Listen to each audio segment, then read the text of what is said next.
After reading some of the comments on my previous video about the effects of legalizing prostitution, I can see now why the paid sex positives, or PSPs, think it might be a good idea. It's because they're deluded and they can't think straight. But before I go on to illustrate what I mean, let me just say that I do realise that what they're into is decriminalisation, not legalisation. It's debatable whether there's much difference between the two, at least in practice, and my arguments apply to both, but okay, let's talk about decriminalisation, or decrim.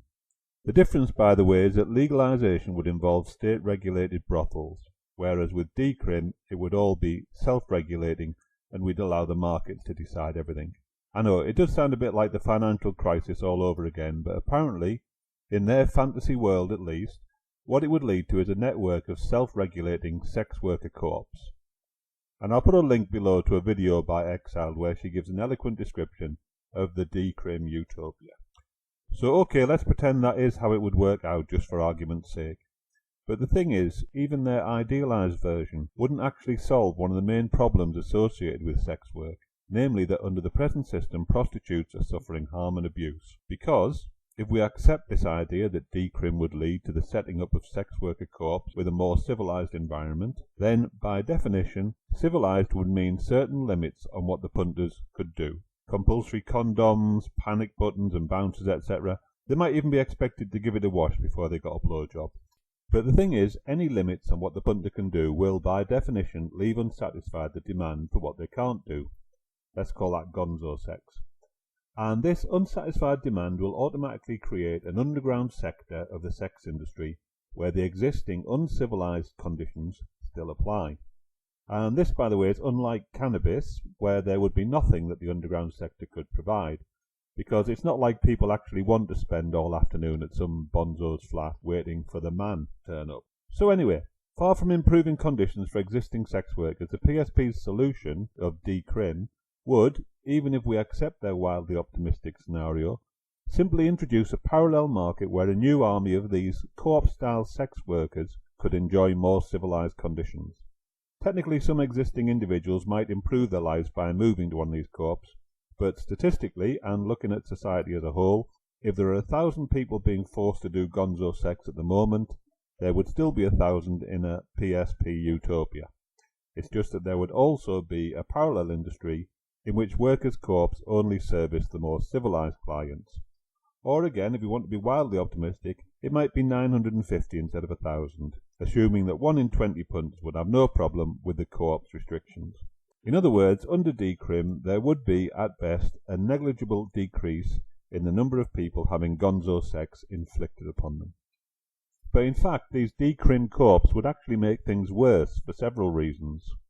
For example, there's the effect of decrim co-ops being able to advertise on mainstream TV, as explained in my previous video, Legalisation and Non-Starter. But there's also the fact that being a pimp in the underground sector would not be illegal either under a decrim system. So, for example, the police would have no way to intervene in what those pimps were doing, unless they could somehow prove that behind closed doors a pimp or punter had committed some other crime such as assault. So prosecution rates for violence against sex workers in this underground sector would go from horrifically low to virtually non-existent.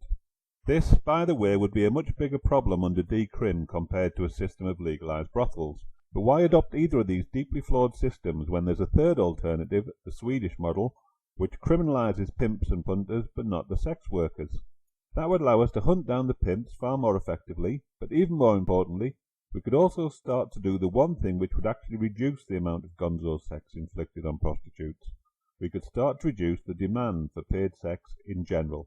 So decrim, which superficially seemed like a way to make things better for sex workers, actually does nothing to solve their problems, and would in fact make them worse. So how do the PSPs try to wriggle out of this? Basically they claim that the demand for gonzo sex would dry up if sex work was decriminalised. Ridiculous, of course, but let's try to follow their so-called logic. Okay, so their central claim is that, at heart, the punters are not so bad. That the only reason why we have the problem of gonzo sex is because society in general, and the law in particular, stigmatizes prostitution. And we're all in favour of ending the stigmatization of prostitution, by the way, That's why the Swedish model specifically avoids criminalising the people who sell sex. But the PSPs have put an extra spin on the problem of stigmatisation by pushing their claim that if we could just get rid of the stigma, the scales would fall from the punters' eyes and they would somehow reconnect with their natural respect for all sex workers. Yeah, they'd be happy to ask politely if they wanted to come on your face. Oh, and apparently it's already quite common to hear these guys say, "You have got a condom, haven't you?" And you know, we could have a big debate about whether or not that is a realistic description of the average punter. We could no doubt cite all sorts of statistics for and against, but I think there's a much simpler and a much more real-world way to dismiss that kind of claim, and it only takes 5 words. You cannot be serious.